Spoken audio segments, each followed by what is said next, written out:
الحمد للہ وکفی وسلام علی عبادہ الذین اصطفی اما بعد۔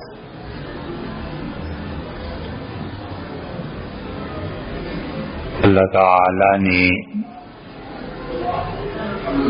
حضرت رسالت پناہ صلی اللہ علیہ وسلم کے لیے جس جماعت کو چنا تھا اور انہیں منتخب فرمایا تھا، ان میں ایک سے ایک بڑا ہیرا انسان تھا۔ حضرت عبداللہ ابن مسعود رضی اللہ عنہ نے اور سیدنا علی مرتضی رضی اللہ عنہ نے بہت عمدہ جملے فرمائے۔ ابن مسعود رضی اللہ عنہ نے کہا کہ من سن منکم، تم میں سے جو آدمی بھی رسول اللہ صلی اللہ علیہ وسلم کی پیروی کرنا چاہے، فلیستن بمن مات، اسے چاہیے کہ صحابہ کرام رضی اللہ عنہم کی پیروی کرے جو دنیا سے گزر گئے۔ فإن الحی، اور جو آدمی زندہ ہے، لا تؤمن علیہ الفتنہ، اس کا اعتبار نہیں ہے کہ موت سے پہلے کسی آزمائش میں مبتلا نہ ہو جائے۔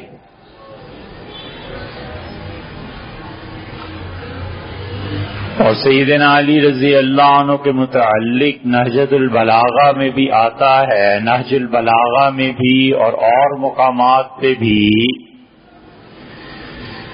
کہ وفات سے پہلے اور اپنی شہادت سے پہلے وہ صحابہ کرام رضی اللہ عنہم کو یاد کرتے تھے، اور وہ بار بار یہ کہتے تھے کہ میرے دوست کہاں گئے؟ اللہ کی قسم تم میرے دوستوں کو دیکھتے جو دنیا سے چلے گئے، کیونکہ 36 ہجری میں خلافت علوی شروع ہوئی ہے، اور 4 سال تو 36 ہجری 37 38 تک بڑے بڑے اکابر صحابہ کرام رضی اللہ عنہم دنیا سے اٹھ گئے تھے۔ سیدنا علی رضی اللہ عنہ یاد کرتے تھے اور روتے تھے اور فرماتے تھے کہ اللہ کی قسم وہ میرے دوست ایسے تھے کہ تم نے بکری کا گھٹنا اگر دیکھا ہو تو تم سمجھو یہ بکری بیٹھتی ہے، گھٹنوں کو، آگے کی ٹانگیں جو اس کی ہوتی ہیں ان کو موڑ کے تو زمین پہ رگڑ کی وجہ سے اس کے بال نہیں رہتے اور اس پہ آہستہ آہستہ نشان پڑ جاتے ہیں۔ تو انہوں نے کہا بکری کے گھٹنوں کے نشانات کی طرح ان کے چہروں پر سجدے کے بھی نشانات تھے، اور ان کے پاؤں پر اس طرح کے داغ تھے، اور وہ میرے دوست تھے کہ اگر تم دیکھتے تو دنیا سے بے رغبتی کی وجہ سے تم یہ کہتے کہ یہ پاگل ہیں، اور وہ تمہیں دیکھ لیتے تو یقین نہ کرتے کہ وہ تم لوگ بھی مسلمان ہو۔ یہ بات یا اس سے قریب کی بات حسن بصری رحمت اللہ علیہ بھی کہتے تھے۔ اور سیدنا علی رضی اللہ عنہ نے تعریف کی بہت، حتیٰ کہ عبداللہ ابن عباس رضی اللہ عنہما کہتے تھے کہ میں سیدنا عمر رضی اللہ عنہ کے جنازے پر کھڑا تھا اور لوگ آ کے امیر المومنین کو میت کو دیکھ رہے تھے اور میرے پیچھے ایک آواز آ رہی تھی اور وہ شخص رو رہا تھا اور کہہ رہا تھا کہ خدا کی قسم عمر، کوئی شخص دنیا میں ایسا نہیں ہے جس کے اعمال اتنے اچھے ہوں کہ مجھے اللہ توفیق دے تو ایسے اچھے اعمال کر کے اللہ کے سامنے پیش ہوں جیسے آپ کے اعمال تھے، اور مجھے کوئی حسرت اور تمنا نہیں ہے کہ میں نیکی کروں مگر وہ نیکیاں جو آپ کرتے رہے، کاش میں ایسا اچھا ہو جاؤں۔ اور پھر انہوں نے کہا کہ خدا کی قسم عمر، آپ کا اسلام قبول کرنا قوت تھی اور آپ کی خلافت خدا کی رحمت تھی، اور آپ کی موت ہمارے کمر توڑ گئی تو اس کے رونے کی اور ہچکیوں کی آواز میں نے سنتا رہا۔ پھر میں نے مڑ کے دیکھا کہ یہ آدمی ہے کون جو اتنی تعریف اور اتنا رونے کا غلبہ ہے، تو میں نے دیکھا وہ سیدنا علی رضی اللہ عنہ تھے، جن کی آواز رونے کی وجہ سے میں پہچان نہیں پایا۔ یہ سب لوگ ایسے تھے محبتوں سے بھرے ہوئے اور نفرتوں سے کوسوں دور، وہ نرم ہو گئے جب رسول اللہ صلی اللہ علیہ وسلم نے انہیں نرما دیا، اور وہ میدان جنگ میں شہادت اور قتل سب چیزوں میں آگے بڑھے جب رسول اللہ صلی اللہ علیہ وسلم نے اور اللہ نے انہیں حکم دیا۔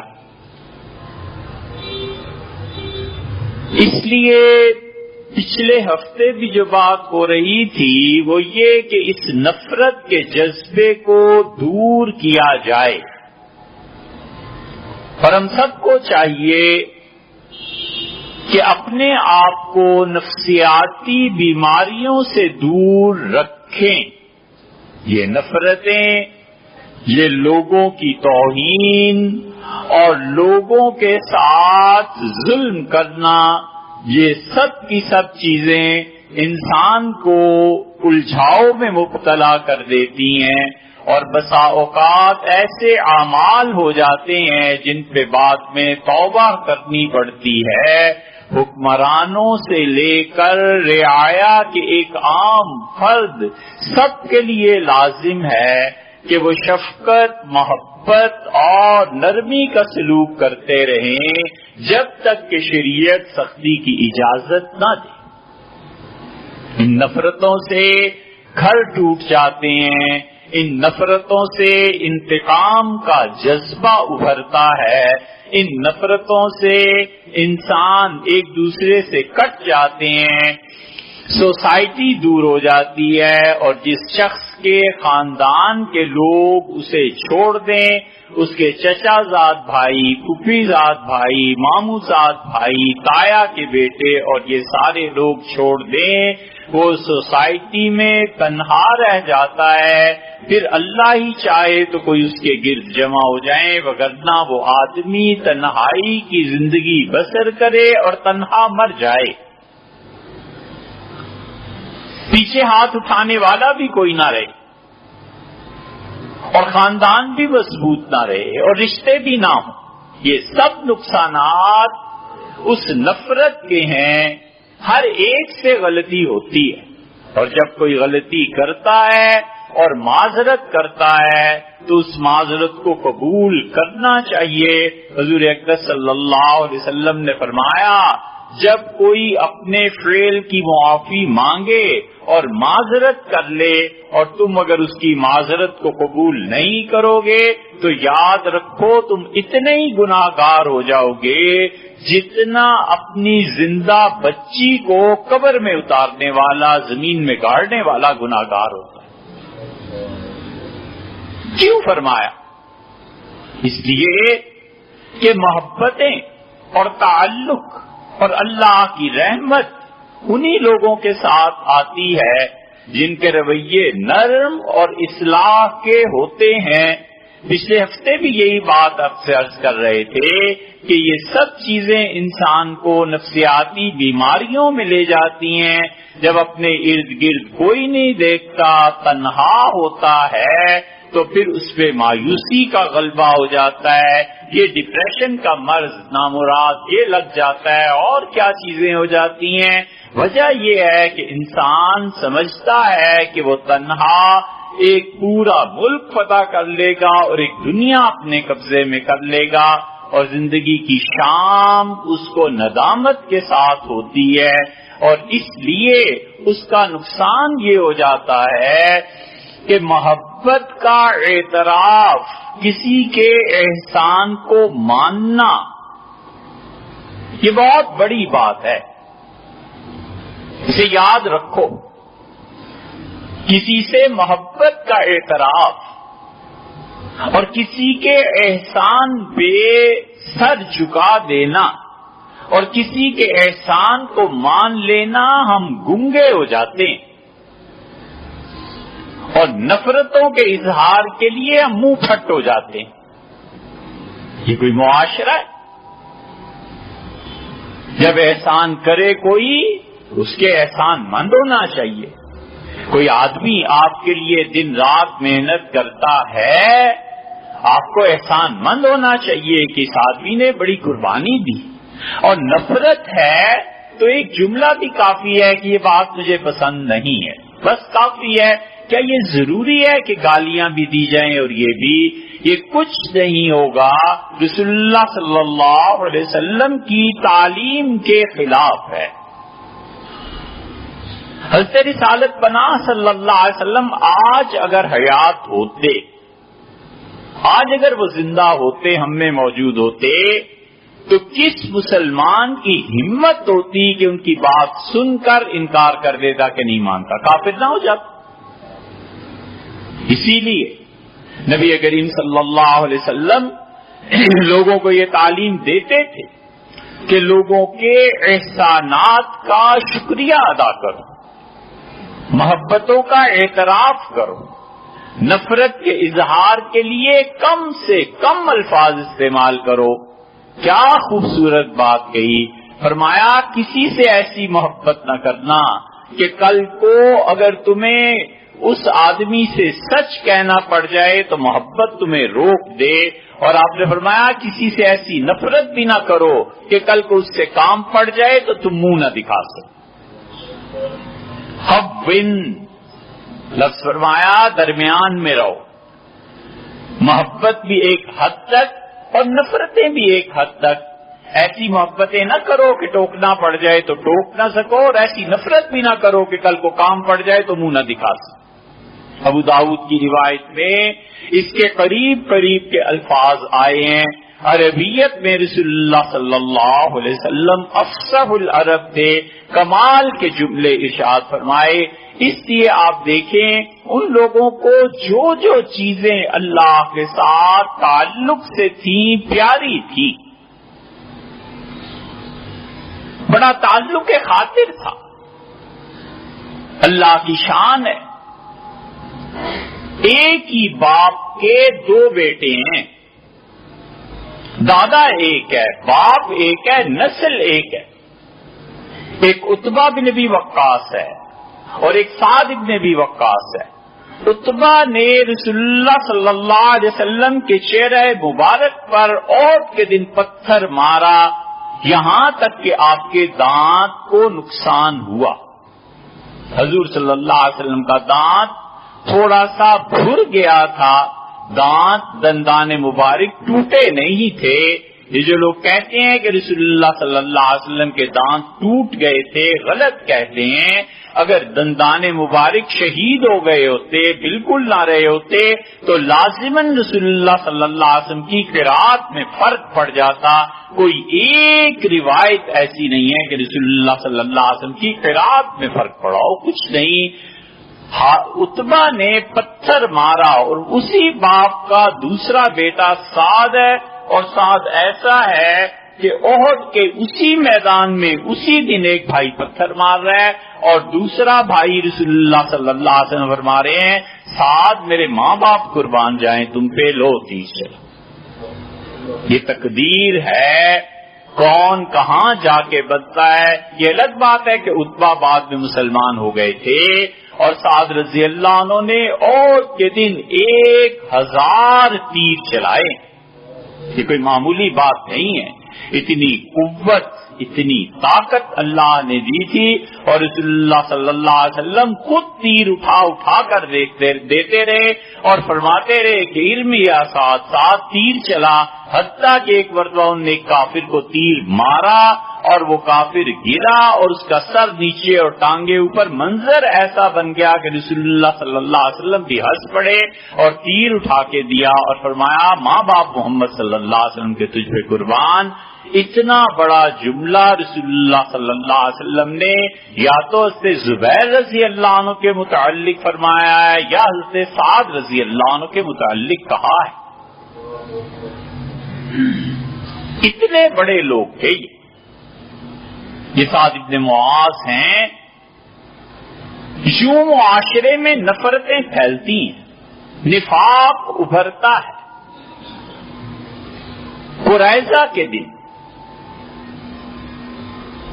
یہودی انہوں نے رسول اللہ صلی اللہ علیہ وسلم کے خلاف سازش کی اور آپ کو دعوت پہ بلایا اور آپ گلی میں داخل ہوئے اور جبریل آئے اور جبریل نے کہا کہ آپ مت جائیے گا آگے، چکی کا پاٹ رکھا ہوا ہے فلاں گھر کے اوپر اور یہودی جمع ہے کہ جو ہی آپ گزریں گے اوپر سے پتھر پڑیں گے آپ کی شہادت کے لیے۔ آپ واپس ہو گئے اور یہ یہودی آہستہ آہستہ سازشیں کر رہے تھے، حتیٰ کہ رسول اللہ صلی اللہ علیہ وسلم نے بلا لیا کہ کہو تمہارا فیصلہ اب کیا کیا جائے۔ انہوں نے کہا کہ آپ بتائیں۔ آپ نے کہا ایک آدمی چنو جو تمہارے نزدیک معتبر ہو اور جو وہ فیصلہ کر دے میں اس پہ راضی۔ پورے کا پورا اختیار یہودیوں کو دے دیا۔ یہودی اب تک کے واقعہ یاد کرتے ہیں۔ ہم ایک مرتبہ کیلیفورنیا گئے، کھجوروں کا باغ تھا، رمضان تھا، تو ایک یہودی سے ہم نے ایسے ہی کہہ دیا کہ وہ جو آپ نکلے تھے خیبر سے تو اس وقت بھی کھجوریں اور اب تک کھجوریں۔ اس نے مجھ سے کہا ہم قریظہ کو بھولے نہیں۔ یہ قریظہ کا واقعہ ہے، اب تک یہودیوں کو یاد۔ انہوں نے کہا سعد ہمارے بارے میں فیصلہ کر دیں۔ رسول اللہ صلی اللہ علیہ وسلم فرمایا مجھے منظور ہے۔ سعد رضی اللہ عنہ کو زخم ہو گیا تھا خدا کی راہ میں اور وہ آئے ہیں اور وہ پہنچے ہیں تو رسول اللہ صلی اللہ علیہ وسلم قوموا لسیدکم، سعد کے احترام میں کھڑے ہو جاؤ۔ خود رسول اللہ صلی اللہ علیہ وسلم کھڑے ہو گئے، اس لیے کہ سعد جج بن کے آئے تھے دونوں فریقین کے درمیان، اور آپ نے فرمایا انہ لسیدکم، یہ سعد بلا شبہ تمہارے سردار ہیں۔ صحابہ رضی اللہ عنہ کو سمجھایا اور سعد رضی اللہ عنہ نے فیصلہ کیا اور یہودیوں کے قتل کا فیصلہ، لمبی تفصیل ہے اس کو چھوڑتے ہیں، اور سعد رضی اللہ عنہ کا زخم کھل گیا اور خون بہنا شروع ہو گیا۔ رسول اللہ صلی اللہ علیہ وسلم نے سعد کو ایک دن جا کر محبت کی وجہ سے اپنی گود میں لٹا لیا اور ان کے سر پہ ہاتھ پھیرتے رہے۔ سعد کے خون سے رسول اللہ صلی اللہ علیہ وسلم کے کپڑے رنگین ہو گئے اور آپ اٹھے اور کپڑوں کو دھویا رسول اللہ صلی اللہ علیہ وسلم نے، اور پھر واپس آئے۔ حضرت عائشہ رضی اللہ عنہ کہتی ہیں میرے والد کے رونے کی جب آواز گونجی اور انہوں نے کہا ہائے میری کمر ٹوٹ گئی، تو رسول اللہ صلی اللہ علیہ وسلم بھاگے اٹھ کے، حتیٰ کہ اپنی چادر جو اوپر اوڑھتے تھے وہ بھی گھسیٹ کے ساتھ لے گئے، اتنا بھی انتظار نہیں کیا، اور رسول اللہ صلی اللہ علیہ وسلم نے دیکھا کہ سعد کا انتقال ہو گیا ہے، اور جبریل امین آئے اور انہوں نے کہا اللہ کے رسول آج کس کا مدینہ میں انتقال ہوا ہے؟ عرش کے سارے پائے ہل گئے ہیں اس کی موت کے استقبال میں، اور اللہ نے کہا سارے دروازے کھول دو آسمان کے اور جنتوں کے، آج ایسی مبارک روح آ رہی کہ کون انتقال کر گیا؟ تو آپ نے سعد کا انتقال ہو گیا، اور رسول اللہ صلی اللہ علیہ وسلم گئے اور حضرت ابوبکر رضی اللہ عنہ کا اللہ کے رسول کمر ٹوٹ گیا، میں چپ کر ابوبکر نہیں ایسی بات کرتے۔ پھر حضرت عمر رضی اللہ عنہ انا للہ پڑھا اور رسول اللہ صلی اللہ علیہ وسلم نے فرمایا کہ سعد کے جنازے میں اب یہ ہے نفاق، سعد رضی اللہ عنہ کا جنازہ اٹھایا گیا اور بہت ہلکا تھا جیسے پھول ہو، تو منافقوں نے کہا یہ جو سعد نے ظلم کیا ہے نا قریظہ پہ، یہودیوں پہ، یہ اس کی سزا ملی ہے، اس کا جنازہ دیکھو کتنا ہلکا ہو گیا ہے، معاذ اللہ جہنم کے لیے۔ رسول اللہ صلی اللہ علیہ وسلم سعد کا جنازہ ہلکا اس لیے نہیں ہوا کہ قریظہ کا فیصلہ سعد کا ہلکا جنازہ اس لیے کہ اللہ کے فرشتوں نے اٹھا لی، اور رسول اللہ صلی اللہ علیہ وسلم پنجوں کے بل چلے، اور رسول اللہ صلی اللہ علیہ وسلم نے سعد رضی اللہ عنہ قبر میں اتارا۔ یہ سعد بن معاذ ہیں، سعد بن ابی وقاص، اتنا تعلق خاطر رہا ان لوگوں کو، نسبتوں کا احترام، کس کی کیا نسبت ہے، اتنے قابل آدمی تھے۔ حضرت عمر رضی اللہ عنہ نے کہا میں نے سعد کو جو کوفہ کی امارت سے ہٹایا تھا، یہ نہ سمجھنا کہ سعد اہل نہیں تھا، بات یہ ہے کہ کوفہ شہر والے وہ صوبہ اس قابل نہیں تھا کہ ہم اسے گورنر بناتے۔ میرے بعد جو خلیفہ آئے میں اسے نصیحت کرتا ہوں کہ سعد کی صلاحیتوں سے فائدہ اٹھانا، اسے نہ چھوڑ دینا۔ اور سعد رضی اللہ عنہ کو اس سے معاویہ رضی اللہ عنہ نے لکھا کہ علی کے خلاف میرے ساتھ آ جائیں، اتنے قابل آدمی تھے کہ اس سے سعد رضی اللہ عنہ نے اس سے معاویہ رضی اللہ عنہ کو جواب لکھا ہے، ختم نثر کی بجائے ایک پوری نظم لکھ کے بھیجی ہے جس میں جو وہ چاہتے تھے بیان کرتے تھے۔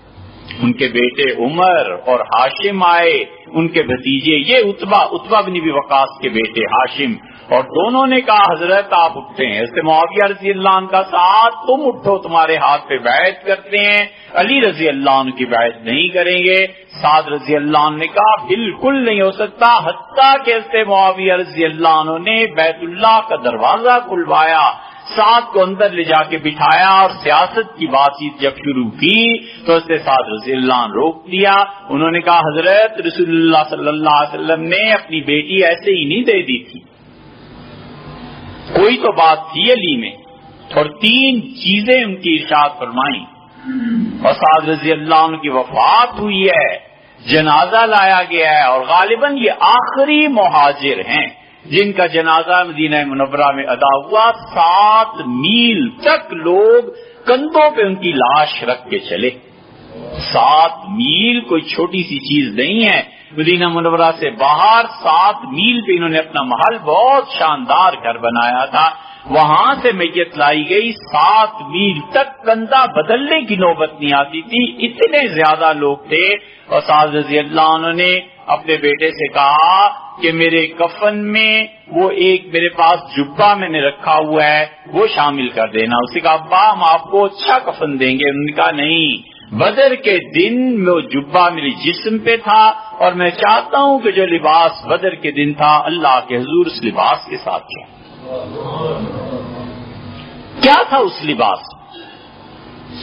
کیوں سے سعد رضی اللہ عنہ نے بدر ہوئی ہے 2 ہجری میں اور سعد رضی اللہ عنہ کا انتقال ہوا ہے 55-57 ہجری میں، اختلاف ہے تاریخ میں، 53 سال پرانا کپڑا انہوں نے کہا میرے کفن میں لگا دینا، کیونکہ رسول اللہ صلی اللہ علیہ وسلم کے ساتھ تھے، بدر میں تھے، اللہ کی رحمتیں اس پہ نازل ہوتی تھی، اس لیے فرمایا کہ اسے میرے کفن میں شامل کرنا۔ یہ نسبتوں ہی کا تو احترام ہے، نسبت ہی کا تو احترام ہے کہ یہ ماں ہے، یہ بیٹا ہے، یہ بھائی ہے، یہ ماموں ہے، یہ چچا ہے، نسبت کے احترام میں ہی تو رسول اللہ صلی اللہ علیہ وسلم نے فرمایا کہ لوگوں دیکھو دونوں ماموں ہیں رسول اللہ صلی اللہ علیہ وسلم کے، عتبہ ماموں ہیں جس نے مارا ہے پتھر، دندان مبارک کو نقصان پہنچایا ہے، ایک فکرہ جو رسول اللہ صلی اللہ علیہ وسلم نے کہیں کہا، ایک جملہ کہا، اس سے زیادہ کچھ نہیں کہا عتبہ کو، اور دوسری طرف سعد ہیں، ان کی تعریف میں بے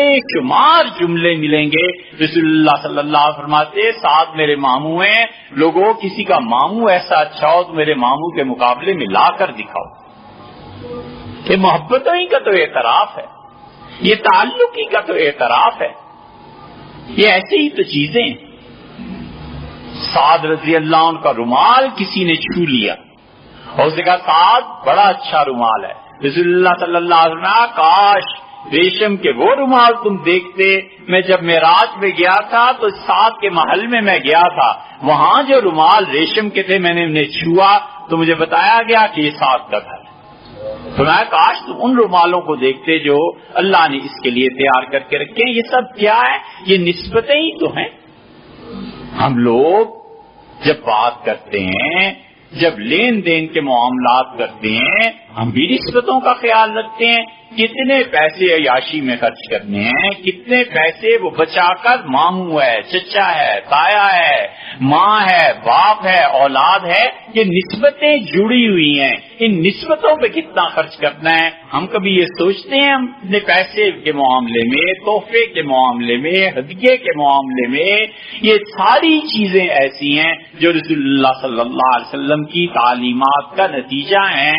کئی مرتبہ جی میں آتا ہے کہ آپ خطبہ سنتے ہیں, عشرہ مبشرہ میں یہ سعد رضی اللہ عنہ ہیں, طلحہ ہیں, زبیر ہیں, ہم کیوں نہ آئندہ جمعے سے ان عشرہ مبشرہ کو شروع کریں؟ سال تو لگ جائے گا, ہے نا, لیکن ہم شروع کریں کہ رسول اللہ صلی اللہ علیہ وسلم نے ان 10 آدمیوں کو کیوں بار بار جنت کی بشارت دی. سیدنا ابوبکر رضی اللہ عنہ سے لے کے اور سعید رضی اللہ عنہ تک یہ عشرہ مبشرہ سارے ہیں. انشاءاللہ کوشش کرتے ہیں کہ عشرہ مبشرہ کو شروع کریں تاکہ آپ کو پتہ چلے کہ رسول اللہ صلی اللہ علیہ وسلم کا ان سے کیا تعلق تھا اور ان کی زندگی سے ہمیں کیا سبق ملتا ہے. اللہ تعالیٰ قبول فرمائے.